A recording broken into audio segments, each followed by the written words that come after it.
Secunderabad parliament seat Congress they అన్నారు ఆ party star campaigner Vijayashanti.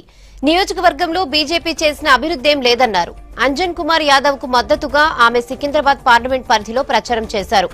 నియోజకవర్గ సమస్యలు పరిష్కారం కావాలంటే కాంగ్రెస్ అధికారంలోకి రావాలన్నారు. అంజన్ కుమార్ గారు గెలుస్తారు, డెఫినెట్ గా మంచి వాతావరణం కనపడుతుంది. టీఆర్ఎస్ 2014 నుంచి 19 వరకు ప్రజలకు ఏమి చేసింది అనేది మా ప్రశ్న.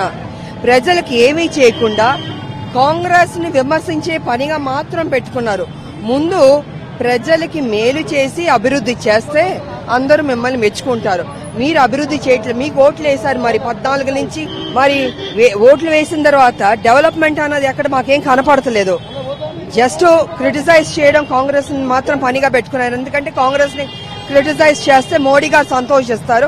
కాబట్టి మీరు ఆయనకు భజన కొడుతూ, ఆయన దగ్గర సలాములు గులాం కొడుతూ